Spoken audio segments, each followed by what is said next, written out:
আসসালামু আলাইকুম। এখন আপনারা দেখবেন সংবাদ শিরোনাম। প্রধান উপদেষ্টার সাথে বৈঠকে নভেম্বরে গণভোটের দাবি জানালো জামায়াত। বাস্তবায়নের নিশ্চয়তা পেলেই জুলাই সনদে সই করবে এনসিপি। জুলাই সনদ বাস্তবায়নটা কিভাবে হবে সেইটার সম্পর্কে নিশ্চয়তা পাওয়ার পরে আমরা স্বাক্ষর করব। আমরা বলেছি নভেম্বরের লাস্টে গণভোট করেন, প্রায় 1 মাসের বেশি সময় আছে। তারপরে আরও 2.5 মাস থাকবে জাতীয় নির্বাচনের জন্য। মেট্রো রেলের প্ল্যাটফর্মে প্রবেশের পর বের হলেই 100 টাকা জরিমানা। নতুন নিয়মে নাখোশ যাত্রীরা, অনিয়ম ঠেকাতেই এই ব্যবস্থা বলছে কর্তৃপক্ষ। পাস করে ঢুকলাম, আমার ইমার্জেন্সিটা 50 টাকা আমার নেমে চলে গেলাম, 100 টাকা কি করে কাটে? দিনমজুর ট্রেন যাতায়াত করে, তাদের পরে 100 টাকা নাও থাকতে পারে। কেউ দেখা গেলো অনলি টিকিট নিয়ে ঢুকছে, তার জন্য কি অপশন আছে সেটা তো তারা ক্লিয়ার করলো না। সরবরাহ স্বাভাবিক থাকলেও ডিমের দাম ডজনে বেড়েছে 10 টাকা। এলাকা ভিত্তিক সিন্ডিকেটের অভিযোগ, পাইকারদের কাছে অসহায় খামারিরা।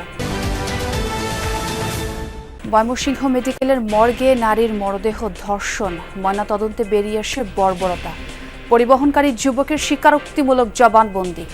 ফরেন্সিক বিশেষজ্ঞ যখন পোস্টমর্টেম এক্সামিনেশন করেন, তো তিনি আমাদের অফিসার আয়োগকে জানান যে এই যে ডেড বডির সাথে তার সাথে অবমাননাকর কাজ করা হয়েছে। নাব্যতা সংকটে জামালপুরে নৌপথে চলাচলে ভোগান্তি, প্রকট হচ্ছে ভাঙন। নদী শাসনের পরামর্শ বিশেষজ্ঞদের। গভীরতা কমের কারণে এই যে আমাদের যে কায়েম সম্পদটা, এই সম্পদটা ভেঙে নেয়। আমাদের এই নদীটা খনন হলে আমাদের সবচেয়ে বেটার। নদী শাসনের নিয়ম হলো প্রতি 40 বছর অন্তর অন্তর নদী খনন করতে হয়। আসসালামু আলাইকুম। এখন দেখবেন সংবাদ বিস্তারিত। জাতীয় নির্বাচনের আগেই গণভোট ও জুলাই সনদের ভিত্তিতে নির্বাচন সম্পন্ন করার দাবি জানিয়েছে জামায়াতে ইসলামী। অধ্যাদেশ 9 বিশেষ আদেশের মাধ্যমে জুলাই সনদ বাস্তবায়নে প্রধান উপদেষ্টার প্রতি আহ্বান জানায় দলটি। প্রধান উপদেষ্টার সাথে বৈঠকে এসব পরামর্শ দেওয়ার পাশাপাশি কয়েকজন উপদেষ্টার ব্যাপারেও আপত্তি জানিয়েছে জামায়াত। বুধবার সন্ধ্যায় প্রধান উপদেষ্টার বাসভবন যমুনায় ডক্টর মোহাম্মদ ইউনূসের সাথে বৈঠক করতে আসেন জামাতে ইসলামীর 4 সদস্যের প্রতিনিধি দল। নায়েবে আমির ডাক্তার আব্দুল্লাহ মোহাম্মদ তাহেরের নেতৃত্বে প্রতিনিধি দলে ছিলেন সেক্রেটারি জেনারেল অধ্যাপক মিয়া গোলাম পরোয়ার, সহকারী সেক্রেটারি জেনারেল রফিকুল ইসলাম খান ও এটিএম মাসুম। প্রধান উপদেষ্টার সঙ্গে দীর্ঘ 1 ঘণ্টা বৈঠক করেন তারা। বৈঠক শেষে নায়েবে আমির আব্দুল্লাহ মোহাম্মদ তাহের বলেন, জুলাই সনদ বাস্তবায়ন না হলে রাজনৈতিক দল ও সরকারের চেষ্টা পণ্ডশ্রম হবে। এজন্য প্রধান উপদেষ্টাকে নির্বাহী আদেশের মাধ্যমেই জুলাই সনদ বাস্তবায়নের দাবি জানিয়েছেন তারা। আইনি ভিত্তি ও বাস্তবায়নের নিশ্চয়তা পেলেই জুলাই সনদে স্বাক্ষর করবে এনসিপি। প্রধান উপদেষ্টার সাথে বৈঠক শেষে এমনটাই জানিয়েছেন দলটির আহ্বায়ক নাহিদ ইসলাম। প্রধান উপদেষ্টার কাছে নির্বাচন কমিশনের পক্ষপাতমূলক আচরণ নিয়ে অভিযোগ এবং ইসি পুনর্গঠনের দাবিও জানিয়েছে এনসিপি। প্রশাসনে দলীয়করণ নিয়েও জানায় আপত্তি। সুষ্ঠু ও নিরপেক্ষ নির্বাচন না হলে সরকার দায় এড়াতে পারবে না বলেও মন্তব্য করেন নাহিদ। মেট্রো রেলে একই প্ল্যাটফর্মে প্রবেশের পর বেরিয়ে গেলেই গুনতে হবে 100 টাকা জরিমানা, অথচ যাত্রীদের সর্বনিম্ন ভাড়া 20 টাকা। যাত্রীরা বলছেন, জরুরি প্রয়োজনে শেষ মুহূর্তে মেট্রো থেকে কাউকে ফেরত যেতে হতেই পারে, তাই এমন সিদ্ধান্তে নাখোশ রাজধানীবাসী। তবে কর্তৃপক্ষ বলছে, ভাড়ার অনিয়মকারী চক্র ঠেকাতেই এই ব্যবস্থা নেওয়া হচ্ছে। তবে ভুল বা জরুরি প্রয়োজনে বের হলে টাকা ফেরত দেওয়া হবে বলেও আশ্বস্ত করেছেন তারা। যানজটে জর্জর ঢাকা শহরে রাজধানীবাসীকে কিছুটা হলেও স্বস্তি দিতে পেরেছে মেট্রো রেল। তবে এবার স্বস্তির সাথে যোগ হয়েছে কিছুটা বিড়ম্বনাও। কোনো স্টেশনে কার্ড স্ক্যান করে মেট্রো রেলে না চড়ে ফিরে আসলে গুনতে হবে 100 টাকা জরিমানা। এর আগে স্টেশনে প্রবেশের পর 5 মিনিটের মধ্যে বেরিয়ে গেলে তাকে কোনো ভাড়া গুনতে হতো না। স্টুডেন্টদের তো অবস্থা বুঝেনি, আমাদেরকে বাসা থেকে যা হচ্ছে আর কি ইয়াতে, তো আবার এসে আমার 100 টাকা জরিমানা হচ্ছে। এটা আসলে আমার বলবো যে এটা একটু কি বলবো, খারাপই হয়েছে। পাস করে ঢুকলাম, আমার ইমার্জেন্সিটা 50 টাকা আমার নেমে চলে গেলাম, 100 টাকা কি করে কাটে? কাটতে পারে 10 টাকা ফাইন, 100 টাকা কীভাবে হয়? যার পকেটে টাকা নাই, কেউ দেখা গেলো অনলি টিকিট নিয়ে ঢুকছে, তার জন্য কি অপশন আছে সেটা তো তারা ক্লিয়ার করলো না। অবাক করছে ডিমের বাজার।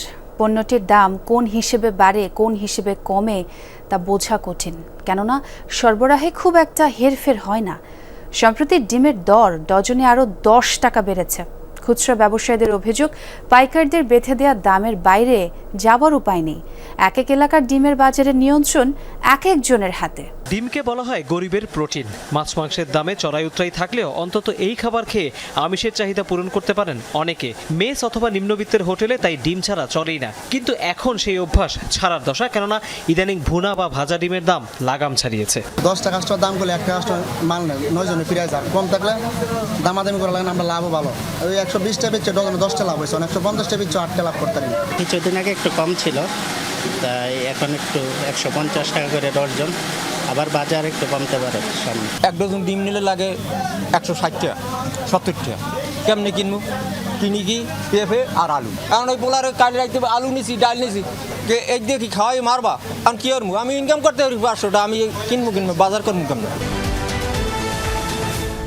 নারীর মরদেহ যেন নিরাপদ নয়।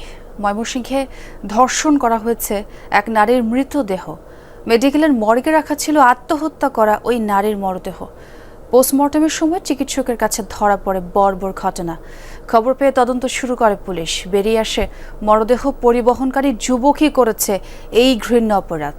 গ্রেফতারের পর স্বীকারোক্তিমূলক জবানবন্দিও দিয়েছে অপরাধী। এই ঘটনায় ময়মনসিংহ মেডিকেলে নিরাপত্তা ব্যবস্থা নিয়ে প্রশ্ন তুলেছেন সংশ্লিষ্টরা। আমায় তোমরা ক্ষমা করে দিও, আমার মৃত্যুর জন্য দায়ী আমার দুর্ভাগ্য। আমাকে কবর দেওয়ার পর চারদিকে সুন্দর করে বেড়া দিও, যেন কুকুরও ঢুকতে না পারে। আত্মহত্যার আগে ময়মনসিংহের এক নারীর লিখে যাওয়া চিঠির লাইন এগুলো। ময়না তদন্ত করতে গিয়ে সন্দেহ হয় চিকিৎসকের। ফরেন্সিক বিশেষজ্ঞ যখন পোস্টমর্টেম এক্সামিনেশন করেন, তো তিনি আমাদের অফিসার আয়োগকে জানান যে এই যে ডেড বডির সাথে তার সাথে অবমাননাকর কাজ করা হয়েছে, সেক্সুয়ালি তাকে অ্যাবিউজ করা হয়েছে। এরপর খবর দেয়া হয় পুলিশকে। বেরিয়ে আসে এক বর্বর ঘটনা। গেল 19 অক্টোবর রাতে আত্মহত্যা করেন এক নারী। 20 অক্টোবর সাইদ নামে এক যুবক ময়নাতদন্তের জন্য মরদেহ নিয়ে যায় ময়মনসিংহ মেডিকেলের মর্গে। দুপুরে মর্গেই মরদেহের সাথে যৌন সঙ্গম করে সাইদ। 1টা থেকে 1:30টার মধ্যে, সেই সময় তখন কেউ ছিল না, মর্গে কেউ না থাকায় সেই সুযোগটা সে কাজে লাগায়। সে প্রথমবার মর্গে ঢুকে বের হয়ে গেছিল। দ্বিতীয়বার যখন আবার মর্গে ঢুকে সে তখন ডেড বডির সাথে সেই যৌন কার্যক্রম করে। 16 নদ নদী বেষ্টিত জেলা জামালপুর। নদীর সাথে জন্ম থেকে সখ্যতা এই অঞ্চলের মানুষের। তবে সম্প্রতি এই নদীগুলোয় নাব্যতার সংকট দেখা দেয় বিভিন্ন সমস্যায় পড়তে হচ্ছে স্থানীয়দের। একদিকে যেমন বাধাগ্রস্ত হচ্ছে নৌযান চলাচল, অন্যদিকে প্রকট হচ্ছে নদী ভাঙন। বিশেষজ্ঞরা বলছেন সংকট থেকে রক্ষায় প্রয়োজন নদী শাসন। তবে পানি উন্নয়ন বোর্ড বলছে ছোট নদী খনন করা হলেও বড় নদীগুলো খননের কোনো পরিকল্পনা নেই। পড়ন্ত বিকেল, নিস্তব্ধ চারপাশ। নদীর স্বচ্ছ জলে প্রতিফলিত হচ্ছে অস্ত যাওয়া রক্তিম সূর্যের আভা। অপার্থিব এই সৌন্দর্যের মাঝে যেন কালিমা হয়ে দাঁড়িয়েছে দুটি ট্যাগবোট জাহাজ। জামালপুরের ইসলামপুর এলাকায় যমুনা নদীর বুকে 2 বর্ষা ধরে জাহাজগুলো আটকে রয়েছে। ভেতর থেকে চুরি হয়েছে মালামাল। আধার নামলে ভেতরে চলে মাদক সেবন সহ অসামাজিক কার্যকলাপ। কিন্তু জাহাজগুলো এখানে আসলো কিভাবে, বা এখনো সরানো হচ্ছে না কেন?